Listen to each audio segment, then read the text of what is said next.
Estamos de vuelta con Héctor para seguir hablando sobre vinos y tecnología. Yo tengo una curiosidad y quizás muchos de los televidentes también la tienen. Últimamente vemos vinos que ya no vienen con un corcho tradicional de caucho, sino que viene algo como sintético, quizás de plástico. Y hay la creencia de que esto afecta el sabor del vino o la calidad del vino como tal, pero no necesariamente sea correcto, y lo más interesante es que hay un motivo detrás de este cambio. Quisiera que nos hables de esto, por favor. Sí, bueno, cuando hablamos de los tapones, con lo que viene una botella puede venir con 4 tipos de tapones. Un corcho, que es corcho natural. El corcho natural es de un árbol que se llama alcornoque, que de hecho es la corteza de ese árbol y es lo que tradicionalmente se ha utilizado. Se está sustituyendo cada vez más por corchos de diferentes materiales. Corcho sintético, que sería un corcho de goma, un corcho de silicón. ¿Qué pasa con este corcho versus el corcho natural? Bueno, que el corcho de silicón se utiliza, no es permeable como el corcho de material natural de madera, y al ser poroso el de madera, al permitir que entre oxígeno a la copa, permite que los vinos que son para ser guardados por mucho tiempo se mantengan en mejor estado, siempre y cuando tengan un corcho natural. ¿Por qué? Porque entra oxígeno de manera muy lenta y sale también gas, vapores que se van creando en la botella. Si hablamos del corcho sintético, el corcho sintético simplemente es un corcho que lo que hace es que permite que todo lo que está, es como empacar al vacío, permite que todo lo que está en la botella se mantenga intacto por un tiempo quizás menor. Un corcho sintético va a durar unos 4 o 5 años el producto sin que pierda propiedades. Sin embargo, luego también tenemos corcho de rosca, screw caps, que sería el corcho y similar al sintético. Tiene una almohadilla en la parte de arriba que cubre para que no entre oxígeno ni salga del mismo. Igual, hablamos de cómo empacar al vacío.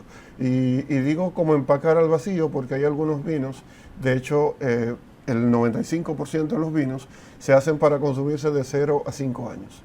Quiere decir que cuando llega a 5 años, no indica que se venció porque no tiene una fecha de vencimiento, sino que empieza a perder propiedades. Recuerda que hablábamos en el segmento anterior, hablábamos de oxidación, y esa oxidación tiene mucho que ver con el oxígeno que entra a la botella. Esa oxidación daña el producto. Con el corcho sintético, con el corcho de rosca, con la tapa de rosca más bien, esa oxidación no es tal, no sucede. Pero no puede durar tampoco más de 5 o 6 años porque crearía aromas de estancado, aromas de guardado, que no pasa con el corcho natural. El corcho natural permea, pero fluye, entra oxígeno y sale, y eso permite que los aromas de estancado que se puedan guardar pues no sucedan porque se evaporan. Mira, muy interesante esa explicación. Y posiblemente la gente no se imagina que ciertamente un vino puede oler a guardado. Por supuesto. Un olor bastante peculiar y que no es nada agradable. Y tiene mucho que ver con eso de que tiene mucho tiempo guardado, precisamente. Claro. Pero también hay otra pregunta que se relaciona un poco y es la forma de la botella. Okay. Hay algunas botellas de vino que la parte baja es plana. Hay otros que tienen lo que podría llamarse un hundimiento. Sí, una concavidad. Exacto, una concavidad. ¿A qué se debería eso? O sea, ¿esa es una diferencia en diseño que tiene alguna explicación, algún efecto? Sí, tiene diferentes, hay mitos sobre esto. Y alguno de los mitos es que la gente entienda que el vino que tiene esa concavidad, esa profundidad mayor, es de mayor calidad. Y nada que ver con esto. Lo que sí implica esa concavidad que tiene la botella es que en el champán, que es para lo que se creó, o el vino espumoso, que es para lo que se creó, antes, al no tener esta concavidad y ser plana la botella, lo que sucedía era que la presión que había en la botella se quedaba estancada en el fondo y no se disipaba. Entonces, al no disiparse, cuando los vinos se guardan todavía en rima, que sería una botella al lado de otra, ¿verdad? Sin nada prácticamente que lo divida. Entonces, una vez que tú guardas una cantidad de botellas importante en una bodega, cuando el champán o la botella de espumoso no tiene esta circulación del líquido o de el gas que se crea, que de hecho en una botella de champán se crean hasta 3 atmósferas de presión. Para que tengamos una idea de eso, una jipeta, la guagua de una jipeta tiene una atmósfera de presión cada llanta.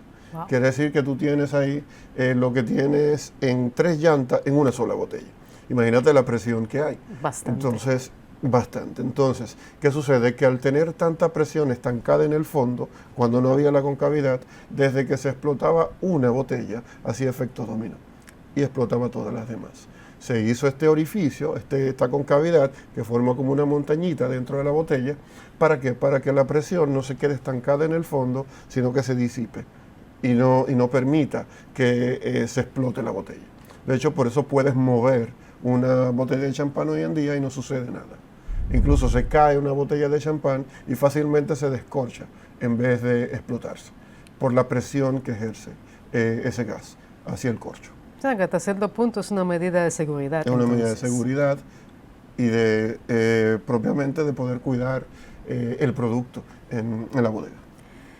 Volviendo al corcho, ¿qué motivos hay por los que se está cambiando de corcho tradicional a los que ya mencionaste, que son sintéticos o diferentes? Sí. Bueno, un motivo principal para poder hacer una producción de corcho necesitamos unos 25 años de la planta creciendo.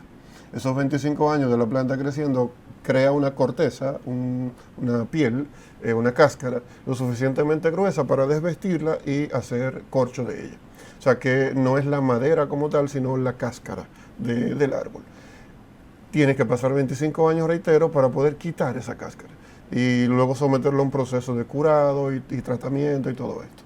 Ahora, una vez que tú quitas la primera corteza, tienes que pasar unos 8 años seguidos para tener una segunda producción. Quiere decir que en 33 años tú tienes 2 producciones de corcho.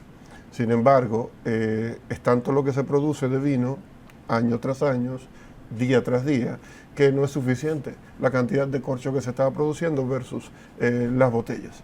Entonces, obviamente había que buscar alternativas que puedan ser duraderas y que puedan hacer la función importante que hace el corcho, aunque en menor proporción en una de ellas. Y es más por eso, se está migrando hacia screw caps, se está migrando hacia corcho sintético, pero es más para, no es un tema de abaratar costo como mucha gente pudiera pensar. De hecho, hacer una screw caps, una cápsula, una rosca, cuesta tanto como cuesta un corcho natural. O sea que no es un tema de abaratar costos, sino de mantener el producto lo más limpio y lo más íntegro posible. O sea, una necesidad. Una necesidad. Ya para finalizar, y porque no todo es tecnología, vamos a hablar un poco acerca de copas y también de cómo catar correctamente un vino. Porque la realidad es que cada bebida de estas lleva una copa y tiene su motivo. Sí, eso es así. De hecho, existen muchos tipos de copa, existen muchos tipos de vino. Para cada vino hay copas ideales. Por eso ustedes pueden ver que en algunos vinos espumosos, y dígase champán, cava, prosecco, son vinos que la copa que se utiliza es una copa alargada. Se llama copa tulipán o copa flauta. Y tiene un sentido, y es que mientras más finita es la copa, pues más posibilidad de que la burbuja se mantenga por más tiempo. Esa burbuja va a tener que recorrer un espacio mucho más alto para poder digregarse y perderse. En el caso del champán se utiliza esa copa fina, esa copa flauta. En el caso de los vinos blancos se utiliza una copa un poco más pequeña que esta copa que tenemos. Y en el caso de los vinos tintos se pueden utilizar este tipo de copa o se pueden utilizar otras copas dependiendo de la variedad de uva. Cada variedad de uva puede tener una copa. Si un vino es muy expresivo, quiere decir muy aromático, voy a necesitar una copa más ancha del globo. Quiere decir entonces que mientras más ancha la copa, más posibilidades de tener aromas diferentes y que se mantengan en la copa yo voy a tener. ¿Qué te digo con esto? Existe copa para licores, existe copa para vino blanco, vino tinto, existen copas para variedades de uvas específicas, que va a depender mucho de, incluso, También la gente, para que entendamos de manera más llana, existen copas que son especiales propiamente para vino y existen otras copas que se pueden utilizar para agua, que el cristal o que son de vidrio, en este caso, no propiamente de cristal, porque dependiendo de donde tú sirves el vino, tiene también características y aromas diferentes. Eso es sumamente interesante y posiblemente sea la explicación más llana de por qué necesitamos seleccionar la copa adecuada para cada tipo de vino o de bebida que estemos consumiendo. Y hay gente que eso no lo entiende hasta que se lo explican así. Así es. Y realmente sí, hace una diferencia considerable. O sea, si echamos champán en esta copa, pues esa característica de las burbujas se va a perder de inmediato. Por supuesto. Y de hecho, servir champán en una copa con un espacio tan amplio, lo que implica es que, como cuando pruebas una soda o un refresco que no tiene soda propiamente, pierdes esa efervescencia y por ende pierdes las características organolépticas del producto. Sí, eso definitivamente es malo. Pero bien, vamos a ver cómo se cata correctamente un vino y por qué debemos de hacer esto. O sea, vamos a un sitio y nos sirven un poquito y la intención es que lo probemos y aprobemos el producto. Y sería interesante saber la razón de esto y cómo hacerlo. Bueno, cuando vas a un restaurante que te sirven un poquito de vino, de hecho, fíjate que te descorchan el vino y te dan un poquito. Es menos de aquí lo que te deberían servir. Te sirven este poquito no es solo para que lo pruebes, sino como muy bien dices, para que lo apruebes también. Ahora, ¿qué yo veo para poder aprobar un vino? Para decirle al sommelier o al camarero que me está sirviendo que el vino está correcto. Bueno, cuando te sirven un vino, lo primero que te sirve es el poquito para que no es para que te lo tomes inmediato. Lo ideal es que cuando te sirven el poquito de vino lo llevemos a nariz y que el vino, una vez que tú hueles lo que te sirvieron, que el vino lo que tenga a modo de aroma sea aromas frutales. Si hay aromas que no son agradables, dígase aromas de corcho y cómo huele el corcho, como cuando tienes un cartón que se moja. Ese aroma del cartón mojado es un defecto del producto. De hecho, los vinos tienen defectos de corcho que se llaman TCA, que es tricloroanisol, pero te lo digo en palabras llanas. Olores de huevo, olores de cartón cuando se moja, olor de azufre, olor de carburo.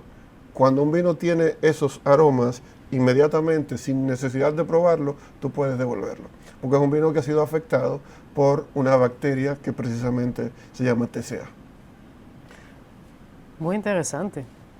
Ahora, ¿cómo se cata el vino? Bueno, un vino, para hacer una cata de vino, consta de 3 fases. Un examen visual, donde tú puedes apreciar el color del vino, y aunque el vino es tinto, vas a tener otros vinos tintos que no son de la misma tonalidad de color. Quiere decir que vas a verificar la tonalidad del color del vino, siempre va a ser rojo, pero el rojo puede ser un rojo granate, que es un rojo claro, un rojo como color teja, que indica de que el vino tiene mucho tiempo de oxidación o de envejecimiento. Va a tener entonces algunas variedades de uvas que pueden empezar por ahí, pero la mayoría de los vinos tienden a ser, lo que son tintos, tienden a ser un tinto ligeramente oscuro, con la intención de que tú puedas percibir esa brillantez que tiene el vino en los laterales. Es para eso que te dan una copa de vino aparte de ya lo que mencionamos. El color entonces, en el modo de la cata, el color mientras más brillante es el vino, más denota juventud en el producto. Quiere decir que un vino joven va a ser siempre un vino brillante, va a ser un vino que no va a conseguir esa opacidad en el vino. Entonces te dan el vino, luego lo que ves el color, que ves las tonalidades de color, mueves la copa y de hecho se mueve la copa ¿por qué? Porque no sé si se puede ver que se forma un remolino dentro de la copa. Ese remolino que se forma dentro de la copa lo que implica es que está entrando una cantidad de oxígeno importante a la copa. En la copa hay aromas que son volátiles y hay aromas que son no muy volátiles. Entonces los aromas que son volátiles, inmediatamente se sirve el vino, nos damos cuenta que sirvieron un vino. Pero hay otros tipos de aromas que están presentes en el vino que es necesario moverlo para que puedan fluir los aromas del vino. Entonces, ¿qué hace que el vino sea interesante? Bueno, precisamente que fluya una cantidad de aroma cada vez mayor.